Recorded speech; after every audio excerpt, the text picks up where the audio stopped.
সম্মানিত কলিজার বন্ধুগণ, আসসালামু আলাইকুম ওয়া রাহমাতুল্লাহি ওয়া বারাকাতুহু। কাছে দূরে, দেশে অথবা দেশের বাহির থেকে যে যেখান থেকে ঠিক এই মুহূর্তে বাস্তব জীবনের গল্প শোনার জন্য আমার সাথে জয়েন করেছেন, আমি রানা, KH রানা, আপনাদেরকে স্বাগত জানাচ্ছি। KHR ক্রিয়েটিভ স্টুডিও নিবেদিত নিশি গল্পের চতুর্থ পর্বে। বন্ধুগণ, আজ আমি শোনাব রাজশাহীর বন্ধু মোস্তাকিমের জীবনে ঘটে যাওয়া এক ভয়ঙ্করতম জিনের বাস্তব ঘটনা। আজকের গল্পের টাইটেল, মাদ্রাসায় পড়তে আসা এক জিন তার সহপাঠীদের অত্যাচারে মাদ্রাসায় পড়তে না পারায় তাদের উপর নেয় এক ভয়ঙ্কর প্রতিশোধ। মাদ্রাসায় পড়তে আসা এক জিন তার সহপাঠীদের অত্যাচারে মাদ্রাসায় পড়তে না পারায় তাদের উপর নেয় এক ভয়ঙ্কর প্রতিশোধ। বন্ধুরা, শুরু থেকে শেষ পর্যন্ত আমার মুখে মোস্তাকিমের জীবনে এই ভয়ঙ্কর বাস্তব ঘটনাটি শুনলে আপনাদের খানিক সময়ের জন্য হলেও মনে হবে যে আপনি মাদ্রাসায় পড়ছেন আর আপনার সহপাঠী হলো এক ভয়ঙ্কর জিন। গল্পটি শুনে রাজশাহীর বন্ধু মোস্তাকিমকে আপনার মতো করে একটি মন্তব্য কমেন্ট বক্সে লিখে যাবেন।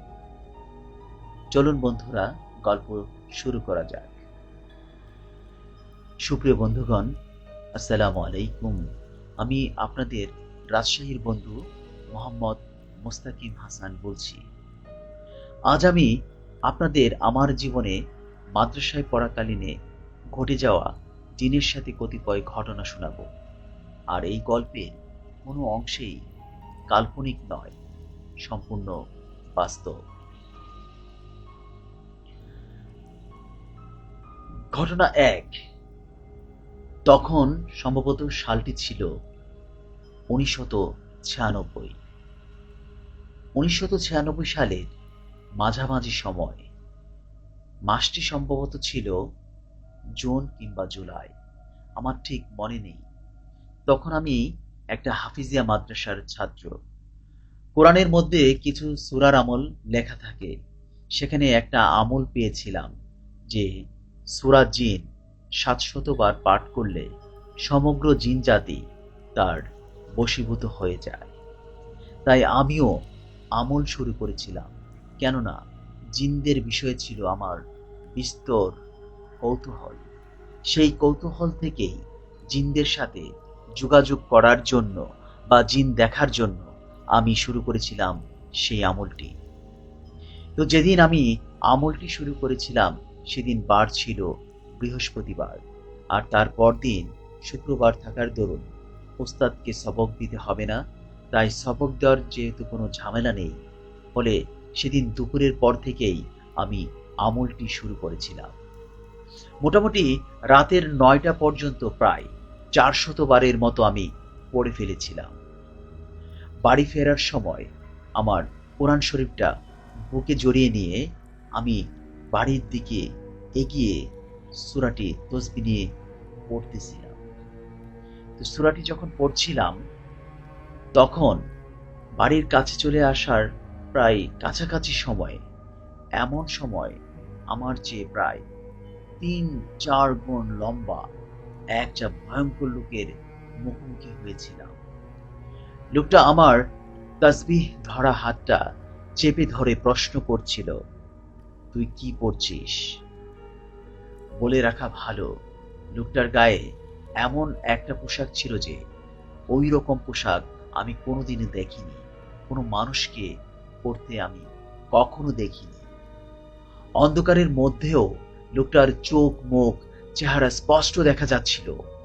তার চেহারার মধ্যে একটি উজ্জ্বল আলোর আভা রয়েছে। মোটা মোটা ভ্রু, কয়লার আগুনের মতো চোখ দুটি যেন জ্বলজ্বল করছে, আর চোখ দুটোর দিকে তাকাতেই মনে হলো আমি যেন সম্মোহিত হয়ে যাচ্ছি। লোকটি যখন আমাকে আবারও প্রশ্ন করল, কি পড়ছিস তুই?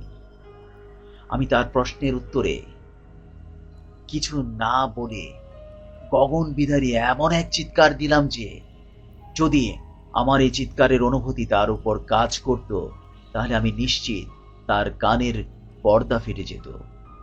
আমি চিৎকার করার পর লোকটা আমার হাত ছেড়ে দিয়ে বলেছিল, যা, চলে যায় এখান থেকে, আর কোনোদিন এইসব পড়বি না। ছাড়া পাওয়া মাত্রই আমি এক দৌড়ে বাড়ির গেটের সামনে গিয়ে অজ্ঞান হয়ে পড়ি। আর অজ্ঞান হওয়ার পূর্ব মুহূর্ত পর্যন্ত কোরআন শরীফটা আমি বুক থেকে ছাড়ি নাই। পরের দিন থেকে আমার এমন জ্বর শুরু হয়েছিল যে 1 মাস পর্যন্ত আমি অসুস্থ ছিলাম। এই ঘটনার সময় আমার বয়স ছিল 13 বছর।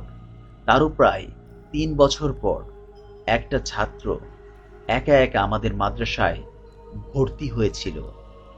তার নাম ছিল মুক্তার। দেখতে আমাদের বয়সী ছিল। সে আসার পর থেকে তার আচরণে অদ্ভুত কিছু ব্যাপার আমরা লক্ষ্য করেছিলাম। সে তেমন কারো সাথেই মিশত না, আর সব সময় একা থাকতো। আমাদের খাওয়ার সময় সে কোথায় যেন চলে যেত। জিজ্ঞেস করলে বলতো, আমি বাইরে খেয়েছি, এখানকার খাবার আমার ভালো লাগে না। এমন আরো কিছু আজব ব্যাপার ছিল তার চরিত্রের মধ্যে। যাই হোক, মূল ব্যাপারে ফিরে আসি। আমাদের উস্তাদের কঠোর নিষেধ ছিল যে রাত 11টার পর কারো টয়লেটে যেতে হলে সে যেন একা টয়লেটে না যায়। প্রয়োজনে অন্য কোনো ছাত্রকে সে যেন অবশ্যই সাথে নিয়ে যায়। একদিন রাত 12টার দিকে আমার এক বন্ধু আওলাদ হোসেনকে নিয়ে টয়লেটে যাচ্ছিলাম। গিয়ে তো দুজনেরই চক্ষু ছানা ভরা। দেখি মসজিদের বারান্দায় বসে মুক্তার কোরআন পড়ছে। টয়লেটে আসার সময় তো নিজের চোখে দেখে এলাম ও হাসান ভাইয়ের পাশেই ঘুমুচ্ছে। 2 জায়গায় একজন, এ কিভাবে সম্ভব? বিষয়টি দেখে আমরা দুজনই খুব অবাক হয়েছিলাম। পরে মুক্তারকে ডাক দিয়ে বললাম, তুমি এখানে আসলে কিভাবে? তাকে যে মাদ্রাসায় ঘুমোতে দেখেছিলাম, ব্যাপারটা দুজনেই আমরা চেপে গিয়েছিলাম ভয়ে। মজার ব্যাপার হলো, মুক্তার আমাদের কোনো প্রশ্নেরই উত্তর না দিয়ে সে হাতে পায়ে ধরে কান্নাকাটি করছিল আর বলছিল, ভাই, তোমরা হুজুরকে কিছু বলো না, উনি জানলে আমাকে মাদ্রাসা থেকে বের করে দিবে। পরে আমি বললাম, ঠিক আছে, বলবো না, তুমিও আর এমন করো না। পরবর্তীতে আমি কথা রাখলেও আমার বন্ধু আওলাদ কথা রাখতে পারেনি। সে পুরো ঘটনার বৃত্তান্ত অনেকের কাছেই প্রকাশ করে দিয়েছিল। এরপর ব্যাপারটা 1 কান থেকে 2 কান, 2 কান থেকে 6 কান হতে বেশি সময় লাগেনি। কিন্তু আমাদের মাদ্রাসায় প্রায় সবারই এই ঘটনা জানা হয়ে গিয়েছিল। এটা মুক্তার জানত না। তার কিছুদিন পর আমাদের সকলের সিনিয়র ভাই ইমরান ভাই আমাদের ওস্তাদের কাছে ব্যাপারটা জানান। আর তিনি আরো কয়েকবার নিজে পরীক্ষা করে দেখেছিলেন যে দরজা বন্ধ থাকা অবস্থায় মুক্তার গায়েব হয়ে যায়। পরে হুজুর মাগরিব নামাজের পরে ইমরান ভাইকে দিয়ে সবাইকে জানিয়ে দেন যে আজ সবাই যেন জেগে থাকে, আজ মুক্তারকে ধরা হবে হাতে নাতে। রাত 9টা 30 মিনিট। আমরা খেয়ে সবাই শুয়ে পড়লাম। 10টা 30-এর মধ্যে সবাই শুয়ে ঘুমানোর ভান করছিলাম। তখন 2-1 জন ছোট বাচ্চা ছাড়া প্রায় সবাই রুদ্ধশ্বাসে অপেক্ষা করছিলাম মুক্তারের কাণ্ড সরাসরি প্রত্যক্ষ করার জন্য। তখন রাত ঠিক 1টা 20 মিনিট। আমার চোখ লেগে আসছিল। এমন সময় ডিম লাইটের আলোয় স্পষ্ট দেখলাম মুক্তারের বিছানা থেকে একটা আলোক রশ্মি প্রকাশিত হচ্ছে। পরে সেই আলোর রশ্মিটা একটি মানব আকৃতিতে ধারণ করে এবং ধীরে ধীরে এই মানব আকৃতির আলোটি দরজার দিকে হেঁটে যেতে দেখলাম। মনে মনে ভাবছিলাম, কি ভুল দেখছি না তো? আমার পাশের বিছানায় আওলাদকে কনুই দিয়ে খোঁচা দিলাম। ও ইশারায় আমাকে চুপ থাকতে বলল।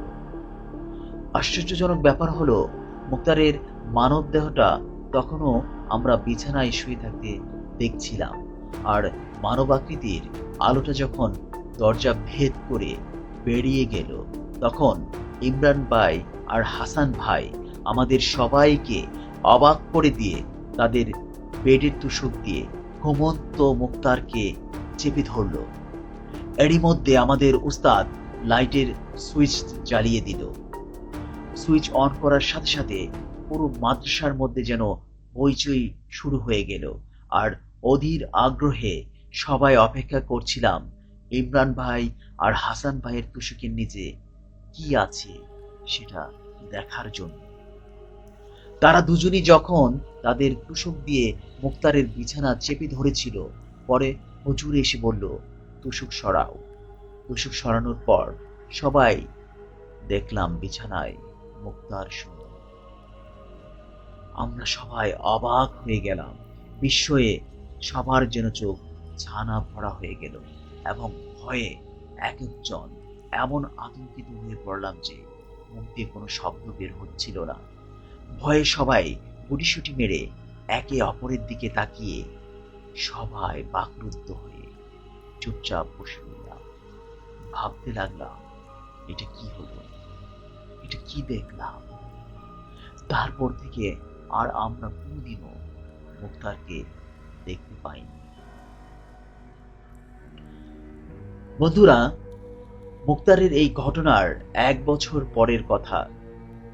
শুক্রবার দিন সকাল 7টা পর্যন্ত ক্লাস হয়, পরে ছুটি হয়ে যায় মাদ্রাসা। আর সেই দিনটাও শুক্রবার ছিল। ছুটি দিয়ে হুজুর একটু বাইরে গিয়েছিলেন। এর মধ্যে আমি, আওলাদ সহ 6-7 জন বন্ধু গল্প করছিলাম। হঠাৎ আওলাদ চেঁচিয়ে উঠে বলল, এই, আমার মাথায় কে মারলো রে? আমি মারের আওয়াজ শুনলেও কে মেরেছে দেখতে পাইনি। ভেবেছিলাম আমাদের মধ্যেই কেউ হয়তো দুষ্টামি করছে, তাই ব্যাপারটাতে পাত্তাও দেইনি। 4-5 মিনিট যেতে না যেতেই দেখলাম আওলাদ শুধু চেঁচাচ্ছে আর বলছে, আমারে মাইরা ফালাইলো রে, আমারে বাঁচাও। আমরা অবাক হয়ে দেখছিলাম ওর নাকে মুখে স্পষ্ট আঘাতের চিহ্ন, কিন্তু আঘাতকারীকে আবিষ্কার করতে পারছিলাম না। আঘাতের আওয়াজ শুনছি, চিহ্ন দেখছি, অথচ আঘাতকারীকে দেখতে পারছিলাম না। কিভাবে সাহায্য করব তাও বুঝতে পারছিলাম না। এরই মধ্যে দেখলাম মেঝের উপর দিয়ে ওকে যেন কেউ টেনে হিঁচড়ে দরজার দিকে নিয়ে যাচ্ছে। বুঝতেই পারি নাই যে এর চেয়ে অবাক করার মতো আরো কিছু আমাদের দেখা এখনো বাকি ছিল।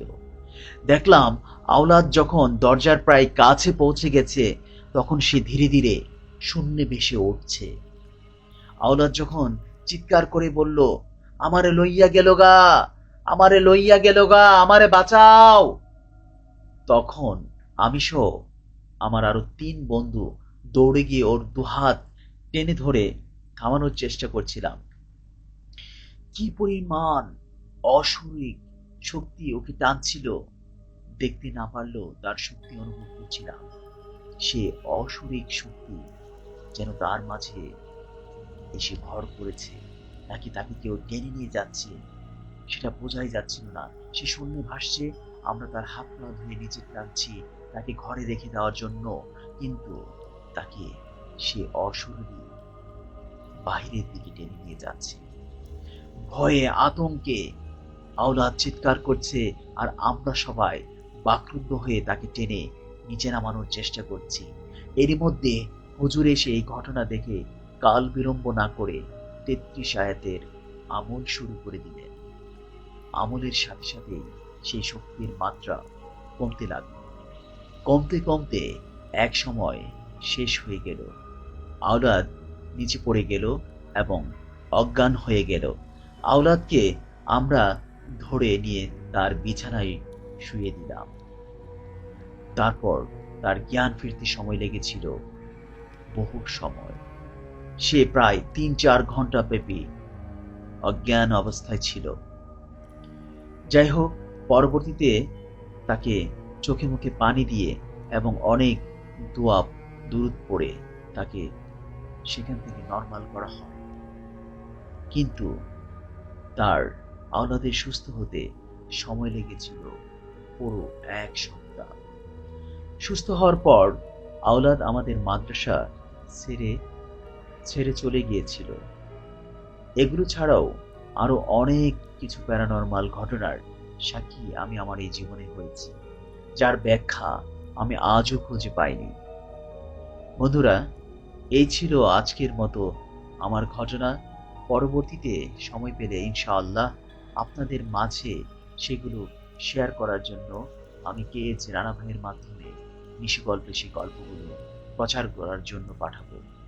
ততক্ষণ পর্যন্ত সবাই ভালো থাকবেন। আল্লাহ হাফিজ। সম্মানিত বন্ধুরা, এতক্ষণ শুনছিলেন আপনারা আমার মুখে রাজশাহী বন্ধু মোস্তাকিমের জীবনে ঘটে যাওয়া তার মাদ্রাসার জীবনে জিনের কতগুলো ঘটনা। আপনারা শুনছিলেন সেই অলৌকিক, অস্বাভাবিক, ভয়ঙ্কর সেই জিনের গল্প, যে গল্পটি আমাদেরকে শিক্ষা দিয়েছিল যে যদি কাউকে আমরা বিরক্ত করি তাহলে সে হয়তোবা আরো ভয়ঙ্কর হয়ে আমাদেরকে বিরক্ত বা ক্ষতি করতে পারে।